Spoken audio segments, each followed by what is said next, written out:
Welcome to civil tech academy. இந்த வீடியோவில் நம்ம டிஎன்பிசி உடைய ஏஇ கொஸ்டின் அண்ட் ஆன்சர் வந்து டிஸ்கஸ் பண்ணலாம். நம்ம எடுத்திருக்கக்கூடிய கொஸ்டின் என்ன அப்படின்னா 2025 2025 டிஎன்பிசி கண்டக்ட் பண்ண ஏஇ எக்ஸாமுக்கான கொஸ்டின் தான் இது. சரி, இதில் நம்ம பில்டிங் மெட்டீரியல்ஸ், அதாவது யூனிட் 1லேருந்து ப்ரீவியஸ் இயரில் கேட்ட கொஸ்டின்ஸ் மட்டும் நம்ம டிஸ்கஸ் பண்ணலாம். இதில் ஃபஸ்ட்டு கொஸ்டின் பாருங்கள். The dam planning standard is to be fixed dash for the each use of certain population. ஒவ்வொரு பாப்புலேஷன்ஸுக்கும் நமக்கு அந்த பிளானிங் ஸ்டாண்டர்டில் வந்து என்ன பண்ணுவாங்க அப்படின்னு கேட்டிருக்காங்க. எதை ஃபிக்ஸ் பண்ணி நமக்கு பண்ணுவாங்க அப்படின்னா, மினிமம் ஏரியா இருக்கணும். எவ்வளோ பாப்புலேஷன் இருக்கிறாங்களோ அந்த பாப்புலேஷனுக்கு என்ன பண்ணுவாங்க அப்படின்னா சம் ஏரியாஸை வந்து ஃபிக்ஸ் பண்ணியிருப்பாங்க. இதுக்கு ஆப்ஷன் பி தான் கரெக்டாக இருக்குது. பட் இது ரிலேட்டடாக நம்ம பார்த்தோம் அப்படின்னா, இந்த ஏரியாவை எதை டிபெண்ட் பண்ணி நமக்கு ஃபிக்ஸ் பண்ணுறாங்க அப்படின்னா எஃப்ஏஆர், ஃப்ளோர் ஏரியா ரேஷியோன்னு சொல்லுவாங்க. சரிங்களா? இதை டிபெண்ட் பண்ணி தான் நமக்கு இதை ஃபிக்ஸ் பண்ணுறாங்க. ஃப்ளோர் ஏரியா ரேஷியோ அப்படின்னா டோட்டல் பில்டிங் ஏரியாங்கிறது நம்ம built up area divided by total plot area. இதுக்கு நமக்கு ஒரு ரேஷியோ கிடைக்கும். சரிங்களா? அந்த ரேஷியோ என்ன இருக்கணும் அப்படின்னா, இப்போ நம்ம தமிழ்நாடை பொறுத்த வரைக்கும் 1.5 இருக்கணும். சரிங்களா? 1.5ங்கிறது என்ன அப்படின்னா, இப்போ நமக்கு டோட்டல் பிளாட் ஏரியா ஒரு 100 மீட்டர் ஸ்கொயர் இருக்குது அப்படின்னா, அதில் நம்ம பில்டப் ஏரியாங்கிறது ஒரு 75% தான் இருக்கணும். சரி, அதுவும் நமக்கு ஒரு ஸ்டாண்டர்ட் இருக்குது. நான் அதையும் சொல்கிறேன். ஸ்டாண்டர்ட் என்ன அப்படின்னா, இப்போ இந்த ஸ்டாண்டர்ட் எல்லாமே நமக்கு building bylaws, Tamil Nadu combined development and building ரூல்ஸ்னு ஒன்று இருக்குது. அதுபடி நம்ம பார்த்தோம் அப்படின்னா, ஒரு பிஸ்னஸ் ஏரியாவாக இருக்குது அப்படின்னா இந்த கவர் ஏரியா வந்து நமக்கு less than or equal to 75% தான் இருக்கணும். அப்படின்னா என்ன அர்த்தம் அப்படின்னா, நம்மளுடைய சைட்டில் ஒரு 100 ஸ்கொயர் ஃபீட் இருக்குது அப்படின்னா நம்ம அதில் பில்டப் ஏரியா எவ்வளோ இருக்கணும் அப்படின்னா 75 ஸ்கொயர் ஃபீட்டு தான் இருக்கணும். 75% தான் அதில் நம்ம பில்டு பண்ணியிருக்கணும். ரிமைனிங் என்ன அப்படின்னா அந்த ஏரியாஸ் ஓப்பன் ஸ்பேஸாக இருக்கும். சரிங்களா? இது நமக்கு இந்த பைலாஸ் படி கொடுத்துருக்கக்கூடிய ரூல்ஸ். இதே ஒரு இண்டஸ்ட்ரியல் ஏரியாவாக இருக்குது அப்படின்னா less than or equal to 60% தான் இருக்கணும்.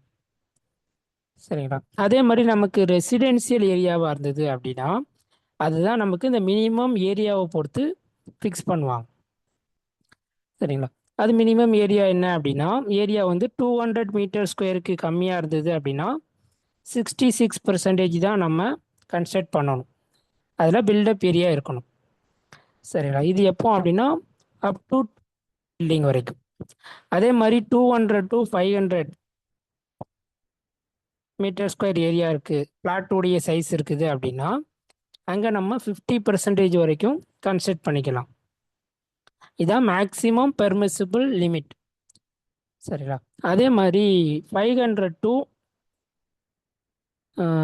1000 மீட்டர் ஸ்கொயர் வரைக்கும் இருக்குது அப்படின்னா அப்போ நம்ம 40% வரைக்கும் கன்சிடர் பண்ணிக்கலாம். 1000 மீட்டர் ஸ்கொயருக்கு அதிகமாக இருக்குது அப்படின்னா 33% தான் என்ன பண்ணணும் அப்படின்னா பில்டப் ஏரியா இருக்கும். சரி, ஓகே. இது நமக்கு இந்த ஃபஸ்ட்டு கொஸ்டின் ரிலேட்டடான டீட்டெயில்ஸ். நெக்ஸ்ட்டு பார்த்தோம் அப்படின்னா, இந்த living room, bedroom and dining should not less than dash metre distance in one side. சரிங்களா? அதாவது டைனிங் ரூமு, பெட்ரூமு இதோடைய சைஸ்லாம் வந்து 2.4 மீட்டருக்கு கம்மியாக இருக்கக்கூடாது. சரிங்களா? அதேமாதிரி அதோடைய ஹைட்டு பார்த்தீங்க அப்படின்னா டோருடைய ஹைட்டு நமக்கு இல்லை, ரூஃபுடைய ஹைட் வந்து மினிமம் 2.1 மீட்டர் இருக்கும்.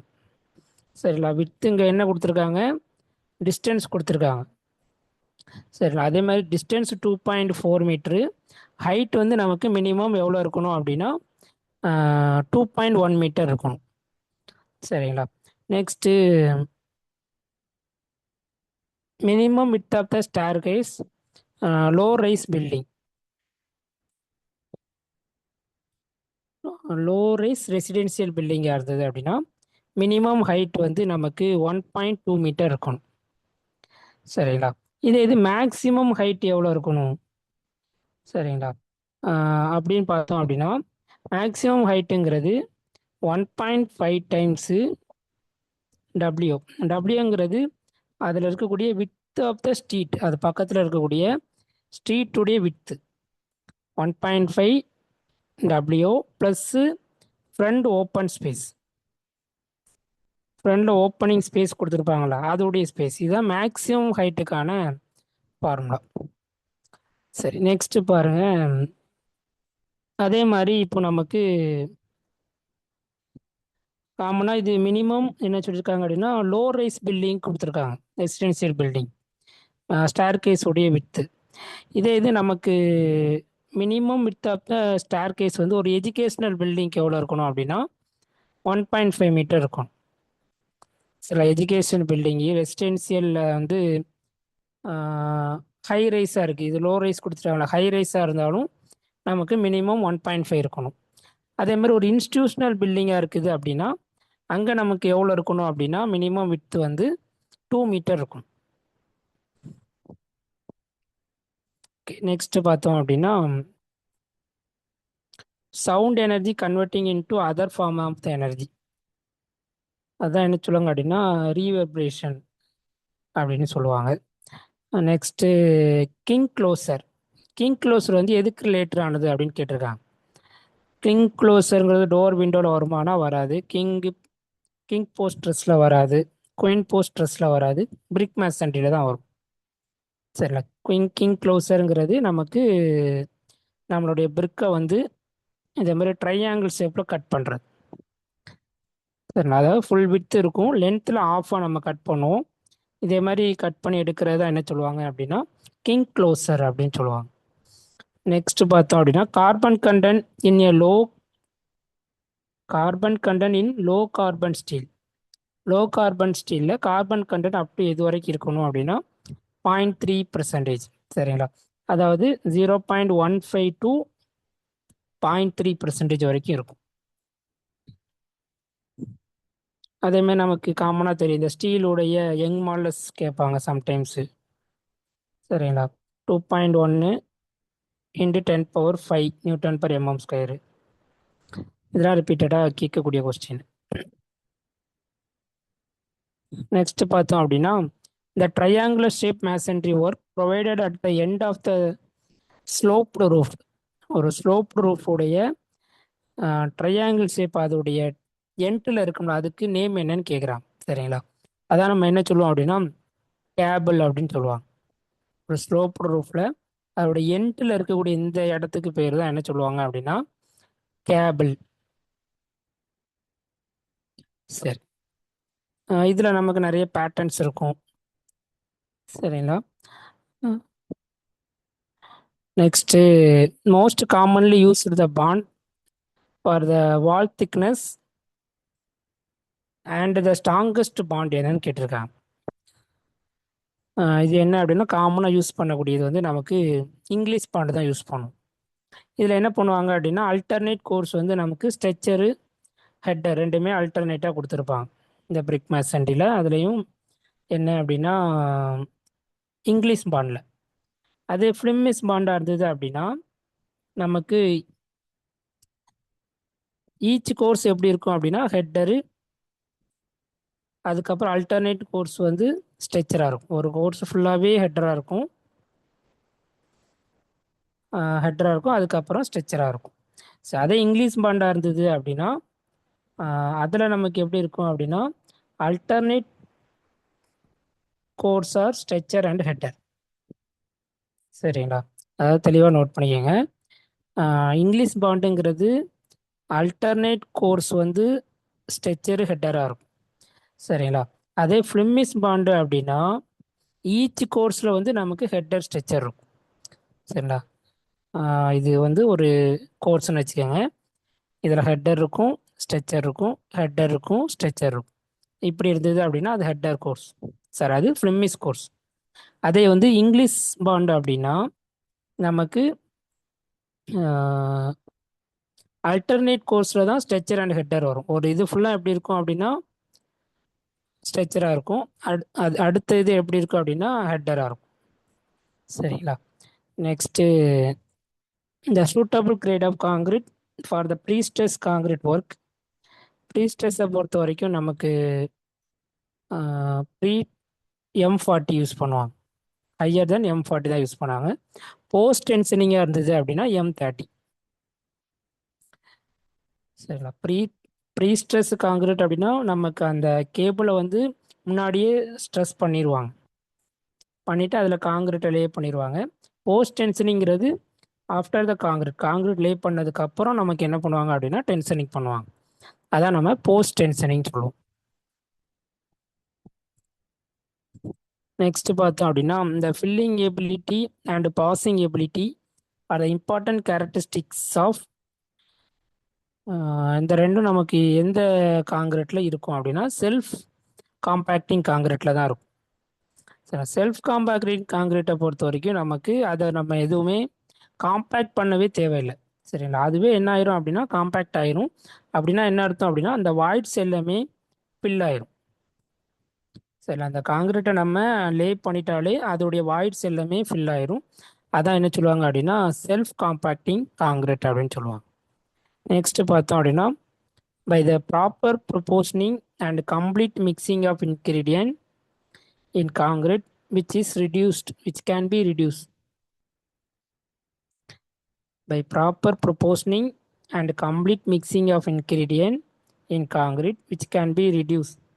இப்படி நம்ம கரெக்டாக ப்ராப்பராக காங்கிரீட்டை மிக்ஸ் பண்ணோம் அப்படின்னா நமக்கு ப்ளீடிங் ஆகாமல் இருக்கும். ப்ளீடிங் அப்படிங்கிற இதுக்கு இந்த டேமுக்கு மீனிங் என்ன அப்படின்னா நம்மளுடைய காங்கிரீட்ல இருந்து வாட்டரு சிமெண்ட், சரிங்களா, இது நமக்கு வந்து ரைஸ் ஆகி வர்றது, அல்லது காங்கிரீட்ல இருந்து நம்மளுடைய வாட்டர் ரைஸ், அதாவது வாட்டரும் சிமெண்ட்டும் மட்டும் வெளியே வந்துடுச்சு அப்படின்னா அதை நம்ம ப்ளீடிங் சொல்லுவோம். அதே மாதிரி நம்மளுடைய காங்கிரீட்ல இருந்து அக்ரிகேட் ஃபுல்லாக தனியாக வந்துடுச்சு அப்படின்னா செப்பரேஷன் ஆஃப் அக்ரிகேட் செப்பரேட் ஆயிடுச்சு அப்படின்னா அதை நம்ம செக்ரிகேஷன் சொல்லுவோம். சரிங்களா. அப்போ நமக்கு இந்த ப்ளீடிங்கை நம்ம கண்ட்ரோல் பண்ணணும் அப்படின்னா ப்ராப்பர் மிக்சிங் கொடுக்கணும். Next the bleeding of concrete lead to which following. அந்த ப்ளீடிங்னால் நமக்கு என்ன நடக்கும் அப்படின்னு கேட்குறாங்க. Drying up the concrete surface, dry ஆகாது. சரி, ஏன்னா அதில் நமக்கு வாட்டர் கண்டென்ட் அதிகமாக இருக்குன்னு அர்த்தம். அதே மாதிரி பாருங்கள், ஃபார்மேஷன் ஆஃப் போர்ஸ் இன்சைடு. நம்ம அதில் என்ன செய்யும் அப்படின்னா இன்சைடில் போர்ஸ் வந்து நமக்கு ஃபார்ம் ஆயிரும். அதனால என்ன ஆகும் அப்படின்னா வாட்டர் கண்டென்ட் அதிகமாயிரும். வாட்டர் கண்டென்ட் அதிகமாயிடுச்சு அப்படின்னா நம்ம லே பண்ணும்போது அதுலேருந்து ஸ்லர்ரின்னு சொல்லுவாங்க. ஸ்லர்ரின்னா என்னென்னா வாட்டரு, சிமெண்ட்டு, சாண்டு, சரிங்களா, இது எல்லாம் நமக்கு காங்கிரீட்லேருந்து செப்பரேட் ஆகி வர்றது தான் ப்ளீடிங் அப்படின்னு சொல்கிறோம். நெக்ஸ்ட்டு பாருங்கள் செக்ரிகேஷன் ஆஃப் அக்ரிகேட் செக்ரிகேஷன் ஆகாது. சரிங்களா. ஆனால் என்ன ஆகும் அப்படின்னா டிகிரீஸ் த ஸ்ட்ரென்த். நமக்கு வாட்டர் கண்டென்ட் அதிகமாகிடுச்சு அப்படின்னாலே என்ன ஆயிரும் அப்படின்னா ஸ்ட்ரென்த் வந்து கம்மியாயிரும். சரி, நெக்ஸ்ட்டு பார்த்தோம் அப்படின்னா இதுக்கான ஆன்சர் வந்து 2ம் 4 தான் வரும். சரிங்களா. நெக்ஸ்ட்டு பாருங்கள், find out the correct statement. Admixture added to the concrete. நம்ம காங்கிரீட்டில் வந்து அட்மிக்சர் ஆட் பண்ணுறோம் அப்படின்னா அதில் என்ன நடக்கும்னு கேட்குறாங்க. Increase the strength, reduce the heat of hydration, delaying the setting time, reducing the water cement ratio. Setting டைமை வந்து நம்ம டிலே பண்ணலாம். அதுக்கு நமக்கு என்ன யூஸ் பண்ணுவாங்க அப்படின்னா ரிட்டார்டர்ஸ் அப்படிங்கிற அட்மிக்சர் யூஸ் பண்ணுவாங்க. சில ரிட்டார்டர் நம்ம வந்து ஆட் பண்ணோம் அப்படின்னா செட்டிங் டைமை வந்து நம்ம என்ன பண்ணலாம் அப்படின்னா டிலே பண்ணலாம். அதே மாதிரி வாட்டர் ரிடியூசிங் அட்மிக்சர் இருக்குது, அதெல்லாம் நம்ம ஆட் பண்ணோம் அப்படின்னா ரிடியூசிங் த வாட்டர் சிமெண்ட் ரேஷியோவும் ரிடியூஸ் பண்ணலாம். சரிங்களா. இது எல்லாமே நமக்கு 3 and 4 தான் வரும். சரிங்களா. நம்ம அட்மிக்சர் ஆட் பண்ணி ரெண்டு விஷயம் பண்ணலாம். ஒன்று செட்டிங் டைமை இன்க்ரீஸ் பண்ணலாம், டிக்ரீஸ் பண்ணலாம். அதேமாதிரி ரிடியூசிங் த வாட்டர் கண்டென்ட் என்ன பண்ணலாம் அப்படின்னா ரிடியூஸ் பண்ணலாம். வாட்டர் சிமெண்ட் ரேஷியோவையும் நம்ம என்ன பண்ணலாம் அப்படின்னா ரெடியூஸ் பண்ணலாம். சரி, நெக்ஸ்ட்டு பார்த்தோம் அப்படின்னா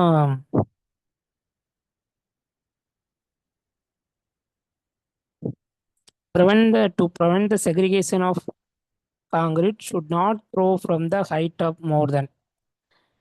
என்ன சொல்கிறாங்க அப்படின்னா, இப்போ நம்ம செக்ரிகேஷனை என்ன சொன்னோம், காங்கிரீட்ல இருந்து அக்ரிகேட் மட்டும் செப்பரேட் ஆகிறது தான் நம்ம செக்ரிகேஷன் சொன்னோம். இது எப்போ செக்ரிகேட் ஆகும் அப்படின்னா, இப்போ நம்ம ஒரு ஸ்லாப்லேயோ இல்லை ஒரு ஃபுட்டிங் காங்கிரீட் வந்து நம்ம லே பண்ணுறோம்.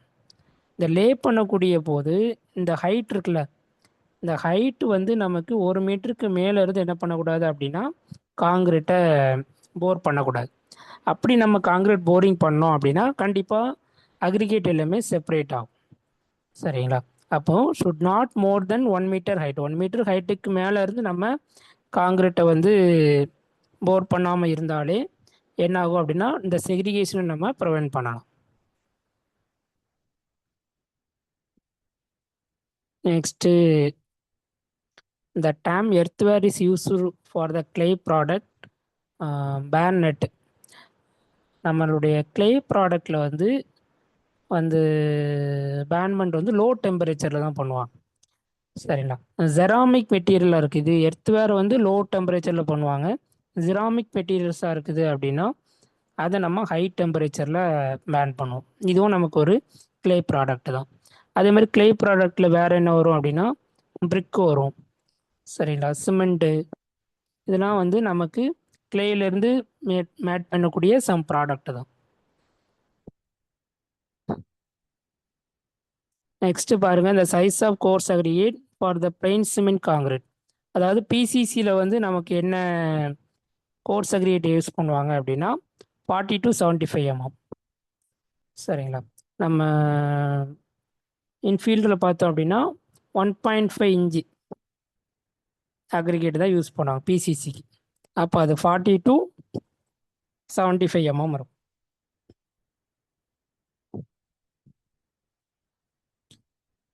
நெக்ஸ்ட்டு பாருங்கள், dolomite. Dolomite is a sedimentary rock. சரிங்களா? அதேமாரி நமக்கு மெட்டமார்பிக் ராக்கு, இக்னீசியஸ் ராக்கு, இது எல்லாத்துக்குமே எக்ஸாம்பிள்ஸ் அதிகமாக எக்ஸாம்பிள் கேட்டுகிட்டே இருப்பாங்க. சரிங்களா? இது எல்லாமே நமக்கு நிறைய எக்ஸாம்ஸில் ரிப்பீட்டடாக கேட்கக்கூடிய கொஸ்டின் தான். ஒவ்வொரு ராக்குக்கான எக்ஸாம்பிள்ஸை நம்ம தெளிவாக படிச்சுக்கணும். நெக்ஸ்ட்டு பார்த்தோம் அப்படின்னா,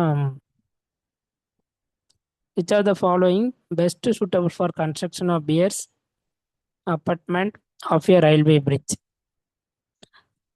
என்ன யூஸ் பண்ணுவாங்க அப்படின்னா கிரானைட் தான் யூஸ் பண்ணுவாங்க. கிரானைட் தான் இருக்கிறதுலே ஹார்டஸ்ட்டு ஸ்டோன் சொல்லுவாங்க. சரிங்களா? அதான் நம்ம கன்ஸ்ட்ரக்ஷனில் யூஸ் பண்ணுவோம். நெக்ஸ்ட்டு பாருங்கள், chemical composition is mainly responsible for 7 days strength. 7 days ஸ்ட்ரென்த்துக்கு வந்து எது ரெஸ்பான்சிபிள் அப்படின்னு கேட்குறாங்க. நம்மளுடைய சிமெண்டில் பார்த்தீங்க அப்படின்னா ட்ரைகால்சியம் சிலிக்கேட் C3S தான் என்ன அப்படின்னா இனிஷியல் ஸ்ட்ரென்த்துக்கு நமக்கு ரெஸ்பான்சிபிள். சரிங்களா? ஏர்லியர் ஸ்ட்ரென்த்துக்கு எது ரெஸ்பான்சிபிள் அப்படின்னா C4AF, சாரி C3A இருக்குல்ல, ட்ரைகால்சியம் அலுமினேட் தான் ஏர்லியர் ஸ்ட்ரென்த்துக்கு ரெஸ்பான்சிபிள். அதே மாதிரி மோஸ்ட்டு அன்டிசைரபிள் மெட்டீரியல் அல்லது அன்டிசைரபிள் கண்டென்ட் எதுன்னு கேட்டாங்கன்னா டைகால்சியம் சிலிக்கேட். ஏன்னா அதில் நமக்கு ஹீட் ஆஃப் வைட்ரேஷன் அதிகமாக இருக்கும். நெக்ஸ்ட் பார்த்தோம் அப்படின்னா a good brick should not more than water should not absorb the water by the weight more than. அதாவது அதோடைய ட்ரை வெயிட்டில் வந்து 20% மேலே என்ன பண்ணக்கூடாது அப்படின்னா அது வாட்டரை அப்சர்வ் பண்ணக்கூடாது. அதான் என்ன அப்படின்னா ஒரு குட் பிரிக்காக இருக்கும். அப்போ ஒரு குட் பிரிக்குடைய water absorption should not more than 20%. சரிங்களா? இது நமக்கு ஒரு ஃபஸ்ட் கிளாஸ் பிரிக்காக கேட்டாங்க அப்படின்னா 20%, 20 to 22 சொல்லுவாங்க. அதே இது செகண்ட் கிளாஸ் பிரிக்காக இருந்தால் 50%, தேர்ட் கிளாஸ் பிரிக்காக இருந்தது அப்படின்னா 10%. இது வாட்டர் அப்சார்ப்ஷன். சரி, 20, 25, 30 வரும்னு நினைக்கிறேன். 20, 25, 30 தான் வரும். ஃபஸ்ட் கிளாஸாக இருந்தால் 20%, செகண்ட் கிளாஸாக இருந்தால் 25% அப்சர்வ் பண்ணும். தேர்ட் கிளாஸாக இருந்தால் 30%. அதே மாதிரி இது வாட்டர் அப்சார்ப்ஷன். அதோடைய கம்ப்ரசிவ் ஸ்ட்ரென்த் கேட்டாங்க அப்படின்னா 11.5, 7, 3.5. ஃபர்ஸ்ட் கிளாஸ் பிரிக்காக இருந்தால் 11.5, செகண்ட் கிளாஸ் பிரிக்குக்கு 7 Nm², தேர்ட் கிளாஸ் பிரிக்காக இருந்தால் 3.5 Nm². இது கம்ப்ரசிவ் ஸ்ட்ரென்த். நெக்ஸ்ட் பாருங்க, கிங் க்ளோசர். கிங் க்ளோசருங்கிறது ஒரு ஃபுல் பிரிக்கா அல்லது லாங்கிடியூட்னலி 1/2 கிராஸ் வைஸ் 1/2 கேட்குறாங்க. Option B 3/4. நம்ம ஏற்கனவே சொன்னோம் அது ஒரு ட்ரையாங்கிள் ஷேப்பில் தான் இருக்கும் கிங் க்ளோசருங்கிறது. அப்போ லாங்கிடியூட்னலி 1/4 என்ன பிரிக் இருக்கும் அப்படின்னா கிங் க்ளோசர் லாங்கிடியூட்னலாக இருக்கிறது வந்து ஸ்ட்ரெச்சரு. அது இன்னொரு பிரிக்கு